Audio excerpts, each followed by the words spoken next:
വിളക്കിന്റെ ചരിത്രം എന്ന് പറയുന്നത് നമ്മളുടെ പന്തങ്ങളിലൂടെയാണ്. ഈ പന്തം പഴയ കാലത്ത് വളരെ മുമ്പ് തന്നെ പന്തങ്ങൾ ഉപയോഗിച്ചിരുന്നു. അപ്പോൾ ഇത് ഈ പന്തങ്ങൾ വെക്കാനുള്ള സ്റ്റാൻഡാണ്. ഇത് ഏറ്റവും വലിയ 1500 വർഷം പഴക്കമുള്ള പന്തത്തിന്റെ സ്റ്റാൻഡുകളാണ്. പിന്നെ ഇതൊരു കുറെ കൂടെ റീസെന്റ് ആയിട്ടുള്ള ഒരു കിടാവിളക്കാണ്. ഇതിൽ ടാങ്കിൽ എണ്ണ വെച്ച് കഴിഞ്ഞാൽ ദിവസങ്ങളോളം കത്താം. ഇതിന്റെ ബേസിക് എന്താണെന്ന് പറഞ്ഞാൽ, നിലവറയിൽ നിറയ്ക്കണമെങ്കിൽ അവിടെ ഈ കാറ്റും മഴയും ഒന്നും യേശുവില്ല. അപ്പോൾ അവിടെ ഒരു കിടാവിളക്ക് സൂക്ഷിച്ചു കഴിഞ്ഞാൽ അത് നിലനിൽക്കും.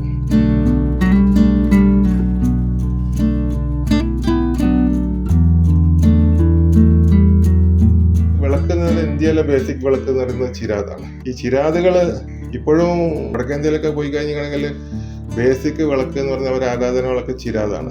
ചിരാതിന് കുഴപ്പം നിങ്ങളുടെ ചിരാത് താഴെ വെച്ച് കഴിഞ്ഞാൽ ഇത് വെളിച്ചം സ്പ്രെഡ് ചെയ്യാവുന്ന ഏരിയക്ക് ഒരു ലിമിറ്റ് ഉണ്ട്.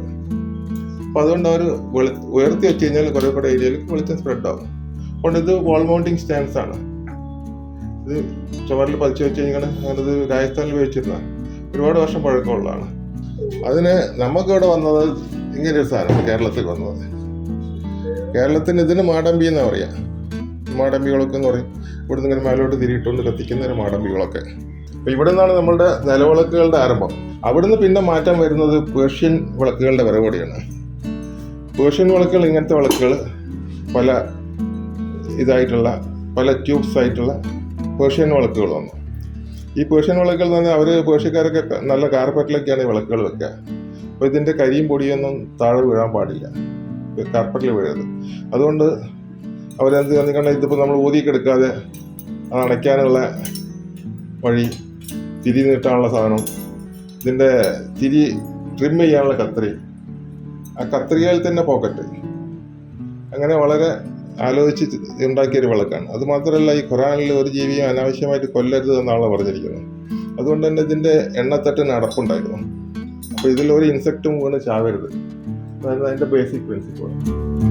അതിൻ്റെ തുടർച്ചയായിട്ട് ഈ ഒരു വിളക്ക് കാണാം. ഇത് ഗുജറാത്തിൽ വന്ന വിളക്കാണ്. ഗുജറാത്ത് പറഞ്ഞാൽ അവർക്ക് നമുക്ക് ഈ പാർപ്പറ്റും ഒന്നും ഇല്ലാത്തതുകൊണ്ട് നമ്മളതിൻ്റെ ക്ലീനിനെസ് നോക്കിയില്ല. നമ്മളതിൻ്റെ ആക്സസറീസ് ഒക്കെ കളഞ്ഞു. പക്ഷെ അപ്പോഴും വിളക്കിൻ്റെ തട്ടിന് അടപ്പുണ്ടായിരുന്നു. പിന്നെ അവർ വിളക്ക് ആ പേർഷ്യൻ വിളക്കുകളിൽ നിന്ന് കടമെടുത്തുകൊണ്ട് ബേസ്, സ്റ്റെമ്മ്, ടോപ്പിലെ ഈ സാധനം, ഇത് സത്യത്തിൽ തൂക്കിയെടുക്കാനുള്ള സംവിധാനമാണ്. പക്ഷെ ആ കാലഘട്ടത്തിൽ എന്തോ സംഭവമാണെന്ന് പറഞ്ഞുകൊണ്ട് എല്ലാ വിളക്കിലെങ്കിലും സംവിധാനം പിന്നെ അവർ ഉൾപ്പെടുത്തുന്നുണ്ട്. ഈ വിളക്ക് എന്ന് പറയുന്നത് ഇത് ചാവി വിളക്ക് എന്ന് പറയും. ഇതും പേർഷ്യൻ വിളക്കെന്ന് തമിഴ്നാട്ടിലെ മധുരയിൽ 14ാം നൂറ്റാണ്ടിൽ ഇസ്ലാമിക ഭരണം ഉണ്ടായിരുന്ന കാലത്ത് അവിടെ വന്നപ്പോൾ ഉണ്ടായിരുന്നു. അതിൽ നിന്ന് എടുത്താണ്. ഇതിനകത്ത് ആക്സസറീസും ഇല്ല. ആ മുകളിലത്തെ എണ്ണത്തട്ടിൻ്റെ മൂടിയും പോയി. അങ്ങനെയാണ് വിളക്കുകളിൽ ഈ തിരിച്ചാലുകൾ വരുന്നത്. ഇസ്ലാമിക് വിളക്കുകളിൽ ട്യൂബ്സ് ആയിരുന്നെങ്കിൽ ആ ട്യൂബ്സ് കാസ്റ്റ് ചെയ്യാൻ ബുദ്ധിമുട്ടുണ്ട്. അപ്പോൾ ഓപ്പൺ ആയിക്കൊണ്ടുള്ള തിരിച്ചാലുകൾ വന്നു. എന്നാൽ ശരിക്കും കേരളത്തിൽ ഉള്ള വിളക്കുകളിൽ, അത് നിലവിളക്കായിക്കോട്ടെ തൂക്കുവിളക്കായിക്കോട്ടെ, എത്ര വലുതാണെങ്കിലും അതിനകത്ത് തിരിച്ചാലുണ്ടാവില്ല. അത് കേരളത്തിൻ്റെ വിളക്കുകളുടെ പ്രത്യേകതയാണ്. കാരണം അവിടെ കേരളത്തിൽ ഇസ്ലാമികരണം നേരിട്ട് വരാത്തത് കൊണ്ടുള്ള ഒരു വ്യത്യാസം. അറബികൾ വിളക്കുകൾ പലത് കൊണ്ടുവന്നിട്ടുണ്ടെങ്കിലും ഈ സിസ്റ്റം നമ്മളുടെ മാടമ്പിയിൽ നിന്ന് തുടങ്ങിയ സിസ്റ്റം അങ്ങനെ തുടർന്നു വന്നു. അതുപോലെ തന്നെ നമ്മളുടെ തൂക്കുവിളക്കുകൾക്ക് മറ്റൊരു പ്രത്യേകത, അങ്ങനെ നമ്മളുടെ തൂക്കുവിളക്കുകൾക്ക് രണ്ടാമത്തെ തട്ടുണ്ടാവില്ല. ഇത് തമിഴ്നാട് തൂക്കുവിളക്കാണ്. ഇതിന് തിരിച്ചാലും ഉണ്ടാകും, രണ്ടാമത്തെ തട്ടുണ്ടാകും. ഈ രണ്ടാമത്തെ തട്ടിന്റെ ആവശ്യം നോക്കുകയാണെങ്കിൽ സത്യത്തിൽ ഇത് കുറെ കൂടി ചെറുതല്ല, വലിയ തട്ടുകളൊക്കെ കാണാം. ഈ എണ്ണത്തട്ടിൽ നിന്ന് ഇതിൽ നിന്ന് തുളുമ്പി വീഴുന്ന എണ്ണ ശൽക്കിയാണ് ശരിക്കും ഇത് തുടങ്ങിയത്. നമ്മൾക്ക് പക്ഷേ എന്ത് ചെയ്യുന്നത്, നമ്മളുടെ കേരളത്തിലെ ആളുകൾ ഇതിന് ഇവിടെ ഒരു വര കൊടുത്തു. ആ വര കൊടുത്തുകൊണ്ട് പുറത്തേക്ക് എണ്ണ തുളുമ്പില്ല. നമ്മളെ കേരളത്തിലെ നിലവിളക്കിൽ നോക്കിയാലും കാണാം, ഇവിടെ ഒരു സ്റ്റെപ്പ് ഉണ്ടോ, അവിടെ എത്തുമ്പോൾ അത് തിരിച്ച് എണ്ണ പാത്രത്തിലേക്ക് തന്നെ തിരിച്ചു പോകുന്നുണ്ട്. അവിടെ തുളുമ്പുന്ന പ്രശ്നമില്ല.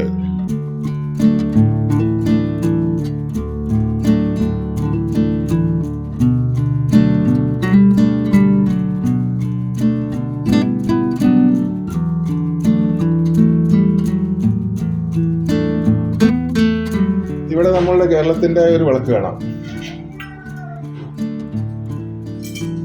ഇതാണ് കോലി വിളക്ക് എന്ന് പറയുന്നത്.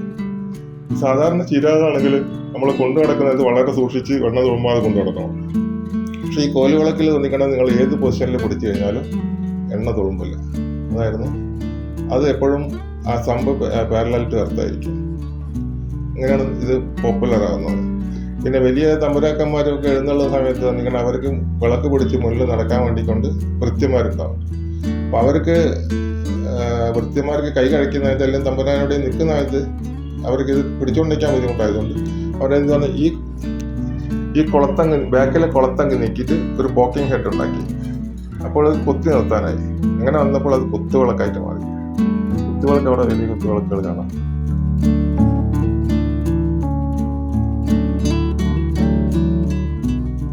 ഇത് തിരുവിതാംകൂറിന്റെ വിളക്കാണ്, ചമയവിളക്ക് എന്ന് പറയും. അത് സ്വീകരണ വിളക്കാണ്, ആരെങ്കിലും സ്വീകരിക്കാൻ വേണ്ടിയിട്ട് ഉപയോഗിച്ചിരുന്ന വിളക്കുകളാണ്.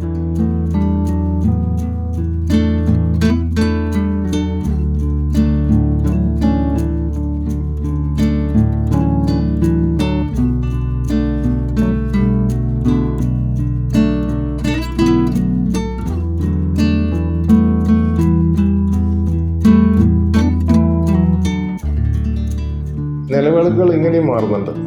പണ്ട് ഇവിടെ നോക്കിക്കണമെങ്കിൽ ഇപ്പം ലക്ഷ്മി വിളക്ക്, ഗണപതി വിളക്ക് എന്നൊക്കെ കേൾക്കാമല്ലോ.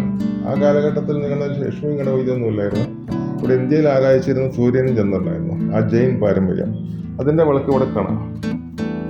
ഇതിൻ്റെ ഒരു ഭാഗത്ത് ആ ഫുൾ റൗണ്ട് കാണുന്നത് സൂര്യൻ, ക്രസൻറ്റ് കാണുന്നത് ചന്ദ്രൻ. അപ്പം നടുക്കുള്ളത് ഒരു കതിരാണ്, ഒരു അഗ്രികൾച്ചറൽ പ്രോസ്പെരിറ്റിക്ക് വേണ്ടിയിട്ട് അവർ ഉപയോഗിച്ചിരുന്ന കതിരാണ്. പിന്നെ കതിരടയാളം അത് വിഷ്ണുവിൻ്റെ അടയാളമെന്ന് പറഞ്ഞുകൊണ്ട് പിന്നെ ഇവിടെ കാണാൻ നിങ്ങൾക്ക് അത് ശിവൻ്റെ അടയാളമായ പട്ടയൊക്കെ ചേർത്തു. അപ്പോൾ ഇവിടെ നിന്ന് പണ്ട് ഇവിടെ ക്രിസ്ത്യൻ കൺവെൻഷൻ എന്ന പാതിരിമാർ അതേ ടൈപ്പ് വിളക്കുകളാണ് അവർക്ക് വിത്ത് ക്രോസ് വെച്ച് കൊടുത്തത്.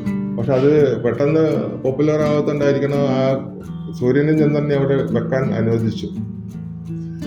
ചിലതിൽ നിങ്ങൾ സൂര്യൻ ചന്ദ്രൻ ഇല്ലാത്തത് കാണാം, അതേസമയത്ത് സൂര്യൻ ചന്ദ്രനും കുരിശുള്ളത് കാണാം.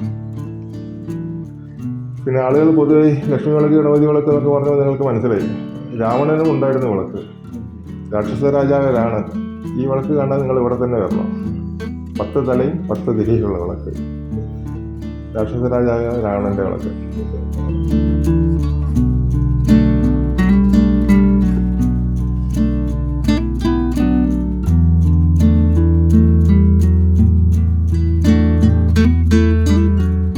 ഇവിടെ കാണുന്ന ഒരു ചെറിയ വിളക്കുണ്ട്. ഇത് 2-ാം നൂറ്റാണ്ടിലെ വിളക്കാണ്. അതിനകത്ത് ഹെർമീസ് ദേവന്റെ തലയാണ് അതിനുള്ള ഞാൻ പൊളിക്ക് വെച്ചിരുന്നത്. ഹെർമീസ് ദേവന്റെ തലയാണ് അതിനകത്തുള്ളത്. ഇത് 2-ാം നൂറ്റാണ്ടിലെ വിളക്കാണ്.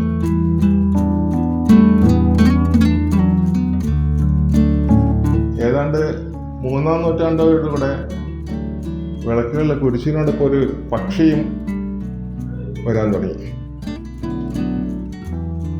ചെറിയ ഒരു ബേർഡ് കണ്ടോ? ആ ബേർഡിനെ അവർ പറഞ്ഞത് സൂര്യൻ്റെ പക്ഷി എന്നാണ്. പിന്നെ വെളിച്ചം എന്ന് പറയുന്നത് സൂര്യൻ്റെ അംശമാണല്ലോ, അതുകൊണ്ടായിരിക്കണം സൂര്യൻ്റെ പക്ഷി. പിന്നെ അതൊരു ചടങ്ങായിട്ട് മാറി. അത് പക്ഷി ഒരു വിളക്കായാലും ഒരു പക്ഷി വേണമെന്നുള്ള നിർബന്ധം പോലെ എല്ലാ തരത്തിലും അവിടെ ഇസ്ലാമിക് ലാമ്പിലായാലും ക്രിസ്ത്യൻ ലാമ്പിലായാലും തിരിച്ചിങ്ങോട്ട് വന്ന് ഇന്ത്യൻ ലാമ്പിലായാലും പക്ഷി വരുന്നത് അവിടെ നിന്നാണ് 2-ാം നൂറ്റാണ്ടിലേക്ക്. ഇതൊരു പക്ഷേ ഇന്ത്യയിലെ ഏറ്റവും പഴക്കം കൂടിയ ക്രിസ്ത്യൻ ചർച്ച് ലാമ്പാണ്. അവിടെ നിങ്ങൾക്ക് അടിവശത്ത് യൂറോപ്യൻ മൃഗക്കൊഴുപ്പ് കത്തിക്കുന്ന 4 മൂലയുള്ള വിളക്ക് കാണാം. മുകളിൽ ഇന്ത്യൻ ചിരാത് കാണാം. അതേസമയത്ത് പേർഷ്യൻ പക്ഷികളെയും കാണാം. ഇരുമ്പിലാണ് അത് ഉണ്ടാക്കിയിരിക്കുന്നത്. ഈ ഭാഗത്തേക്ക് വന്നു കഴിഞ്ഞാണെങ്കിൽ ഇവിടെ കാണാം നമ്മൾ വിളക്കുകൾ. ആ പേർഷ്യൻ ട്യൂബ്സ് ഉണ്ടല്ലോ, ആ ട്യൂബ്സ് നിലവിളക്കിൻ്റെ രൂപത്തിലേക്ക് മാറുന്നത് അവിടെ കാണാം. ഓപ്പൺ ഇത് വരുന്നതിൻ്റെ സ്ലോട്ട്സ് വരുന്നതിൻ്റെ പോലെ ട്യൂബ്സ് ആണ്. അപ്പോൾ ഈ പണികൾ ഇത് പഴയ അവധ്, അതായത് ലക്നൗ ഏരിയയിൽ നിന്ന് വന്നു. അപ്പോൾ ഇതിൻ്റെ സ്റ്റെമ്മും ടോപ്പും കണ്ടു കഴിഞ്ഞാൽ ഏതാണ്ട് സ്റ്റേറ്റ് മനസ്സിലാക്കാൻ പറ്റും.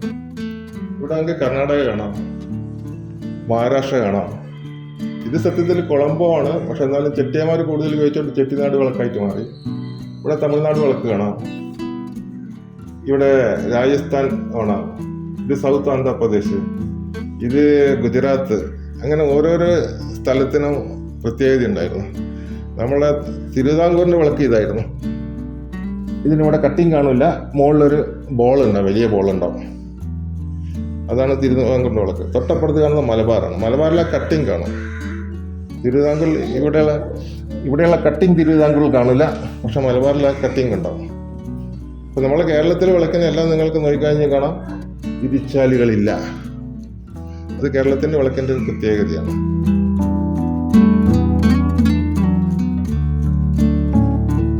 ഇവിടെ നിങ്ങൾക്ക് ഹവാദാർ പനസ് പറഞ്ഞിട്ട് നേപ്പാളിലെ സാധനങ്ങളാണ്.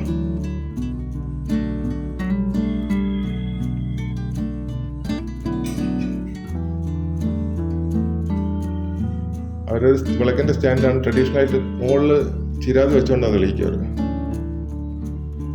അത് നമ്മൾ ഇന്ത്യയിൽ ഉത്തരാഖണ്ഡിലൊക്കെ വന്നിട്ടുണ്ട്. ഇത് ക്രിസ്ത്യൻ ചർച്ച് ലാമ്പാണ് ഇവിടെ. ഈ ക്രിസ്ത്യൻ ചർച്ച് ലാമ്പിന്റെ പ്രത്യേകത നിങ്ങളതിൽ 12ാം നൂറ്റാണ്ടിൽ ഗോത്തിക് സ്റ്റൈൽ പള്ളികൾ വന്ന ഇത് ആ പള്ളികളിൽ ഉപയോഗിക്കാൻ വേണ്ടി ഗോത്തിക് സ്റ്റൈൽ വിളക്കുകൾ ഉണ്ടാക്കി. ആ വിളക്കുകൾ യൂറോപ്പിലൊക്കെ ഇവിടെ മെഴുകുതിരി സ്റ്റാൻഡായിരുന്നെങ്കിൽ നമ്മൾക്ക് ഇവിടെ എണ്ണയുള്ള സ്റ്റാൻഡാവുന്നത്. മുകളിൽ കാണുന്ന ഇരട്ടത്തിരി വിളക്കുകളെല്ലാം ഇവിടെ മണ്ണെണ്ണ അതായത് പ്രയോഗത്തിൽ വന്നപ്പോൾ കാര്യമായിട്ട് ഉപയോഗിച്ചിരുന്നു.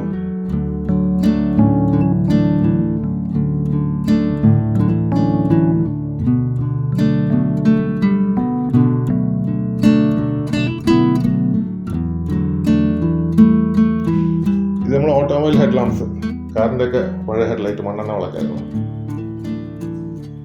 താഴെ നിങ്ങൾക്ക് കാറിൻ്റെ റെഡ് റിയർ ലൈറ്റ് കാണാം, പക്ഷെ കാൻഡിലായിരുന്നു.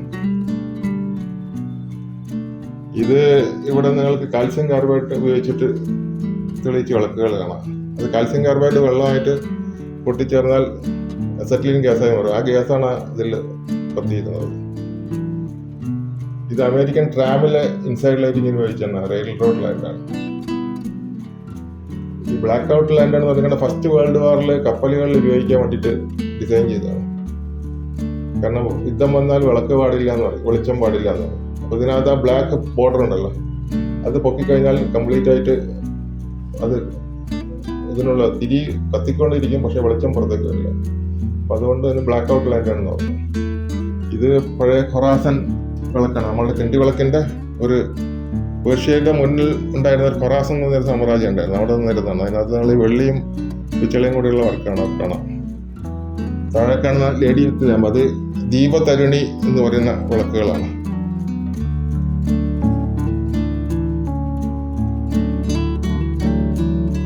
ഇവിടെ നിങ്ങൾ പഴയ പേർഷ്യൻ കാൻഡിൽ സ്റ്റാൻഡ് കാണാം. ഇതിനകത്ത് ആ പക്ഷിയെ കാണാം, താഴെ സിംഹത്തെ കാണാം. ഈ കലിഫേറ്റ് ഭരണം വന്ന സമയത്ത് രൂപങ്ങൾ ഉണ്ടാക്കാൻ പാടില്ല എന്നൊരു നിയമം വന്ന സമയത്ത് ഈ ശില്പികൾക്കൊക്കെ ജോലിയില്ലാതായി. അപ്പൊ അവര് കണ്ടുപിടിച്ചൊരു പുതിയ മാർഗമായിരുന്നു മറ്റേ ഇസ്ലാമിക് കാലിഗ്രാഫി. ഇവിടെ നമുക്കൊരു പഴയ വിളക്ക് കാണാം. ഇതിനകത്ത് പഴയ പേർഷ്യൻ ലാംഗ്വേജ് ഒരു സൂഫിയുടെ കവിതയാണ് എൻഗ്രേവ് ചെയ്തിരിക്കുന്നത്.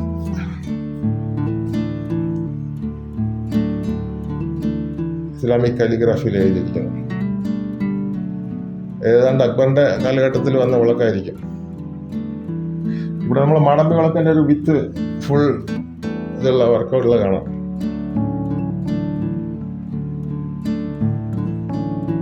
നമ്മളുടെ പക്ഷികളെ പറ്റി പറഞ്ഞ സൂര്യന്റെ പക്ഷി എന്ന് പറഞ്ഞു, അതൊരു ചെറിയ കുരുവിയായിരുന്നു. പക്ഷെ ഇന്ത്യയിൽ വന്ന് ഇന്ത്യയിലെ ശില്പികളോട് അത് ഉണ്ടാക്കാൻ പറഞ്ഞപ്പോൾ അവർ പറഞ്ഞു എന്തോന്നും ചെറിയ പക്ഷി ശരിയില്ല, നമ്മളുടെ സുന്ദരമായ മയിൽ മതി എന്ന് പറഞ്ഞുകൊണ്ട് അങ്ങനെ മയിൽ വരുന്നത് അങ്ങനെയാണ് ഇവിടെ.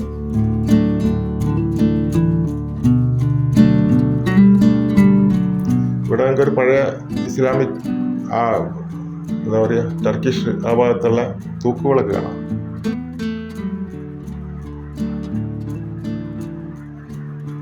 ഇത് യൂറോപ്പിൽ ഉപയോഗിച്ചിരുന്ന മൃഗക്കൊഴുപ്പ് കത്തിക്കാനുള്ള വിളക്ക്, അത് ഇരുമ്പാണ്. അതിനപ്പുറത്തുള്ള ഗ്ലാസ് ഉള്ളത് അത് നമ്പൂതിരി വിളക്ക്. നമ്പൂതിരിമാര് സമ്പന്നം കൂടാൻ വേണ്ടി പോകുന്ന സമയത്ത് ഉപയോഗിച്ചിരുന്ന വിളക്കാണ്. അത് അടിവശത്തുള്ള സാധാരണ ഗ്ലാസ് ടംബ്ലറാണ്. അപ്പോൾ അക്കാലത്ത് ചൂട്ടും പന്തൊക്കെ ഉപയോഗിച്ചുകൊണ്ടായിരുന്നു യാത്ര ചെയ്യുക. അത് ഉപയോഗിക്കുന്നത് അവരുടെ മുഖം കാണും, അവരുടെ ഐഡന്റിറ്റി തെളിയാതിരിക്കാൻ വേണ്ടി കൊണ്ട് അവർ പുതിയ വിളക്കുണ്ടാക്കിയാണ്. അപ്പോൾ അത് സാധാരണ വെള്ളം കുടിക്കുന്ന ഗ്ലാസ് ടംബ്ലറിൽ തിരിയിട്ടുകൊണ്ട് കത്തിച്ചു കഴിഞ്ഞാൽ വെളിച്ചം താഴേക്ക് മാത്രമേ പോവുള്ളൂ, പോകുന്ന ആളുടെ ഐഡന്റിറ്റി റിവീൽ ചെയ്യില്ല. ഇവിടെ ഖനികളിലൊക്കെ ഉപയോഗിച്ചാൽ മൈൻ ലാമ്പ് വിത്ത് സെൻസേഴ്സ് ആണ്. അതിനകത്ത് മീത്തേനും ഫ്ലെയിമബിൾ ഗ്യാസും കാർബൺ മോണോക്സൈഡും ഡിറ്റക്ട് ചെയ്യാനുള്ള സംവിധാനം പഴയ കാലത്ത് അത് ഉണ്ടാക്കിയത് ഹംഫ്രി ഡേവിയാണ്. ഹംഫ്രി ഡേവി ലാമ്പ് എന്നാണ് പറയുക. ഇതെല്ലാം ക്രാഡിൽ ലാംപ്സ് ആണ്, തൊട്ടിലുകളിൽ ഉപയോഗിച്ചിരുന്നതാണ്.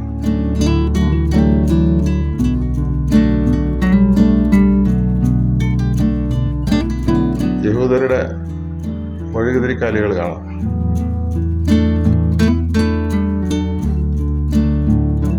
തമിഴ്നാട്ടിൽ കുടം വെച്ചുകൊണ്ട് ഡാൻസ് ഇല്ല, കരകം. ആ കരകം പണ്ട് ഇതുപോലത്തെ തട്ടിൽ നിറയെ തിരിയിട്ടുകൊണ്ടായിരുന്നു ആടിയിരുന്നത്. അപ്പുറം കാണുന്നത് ഓയിൽ ഡിസ്പെൻസേഴ്സ് ആണ്. കുറേ വെള്ളവിളക്കിൽ എണ്ണ ഒഴിക്കാനുണ്ടെങ്കിൽ ഉപയോഗിച്ചുകൊണ്ടിരുന്നത്. ഇവിടെ ഒരു പേർഷ്യൻ വിളക്ക് കാണാം. ഇത് വളരെ പഴയതാണ്, കൃത്യമായിട്ട് പഴക്കമൊന്നും അറിയില്ല. പക്ഷെ ഇതിനകത്ത് ആൾരൂപങ്ങളുണ്ട്. അതെങ്ങനെ വന്നതെന്ന് കൃത്യമായിട്ട് എനിക്ക് അറിയില്ല. പക്ഷെ ഒരാൾ പറഞ്ഞു തന്നത് അത് ഷിയ മുസ്ലിംസിൻ്റെ ആയതാണ്. കാരണം കലിഫേറ്റ് വന്നതോടുകൂടെ ആൾരൂപങ്ങൾ നിരോധിച്ചിട്ടുണ്ട്. പക്ഷെ എന്നാലും ഇതിനകത്ത് ആൾരൂപങ്ങൾ കാണുന്നുമുണ്ട്. അത് ഷിയ മുസ്ലിംസിൻ്റെ ആണെന്ന് പറയുന്നു. കാരണം പേർഷ്യൻ ഷിയാസ് ആയിരുന്നല്ലോ. താഴെ മനോഹരമായ കൊത്തുപണികളോടുള്ള വിളക്ക് കാണാം. കംപ്ലീറ്റ് പാമ്പിന്റെ വർക്കാണ് ഇതിന് മുകളിൽ.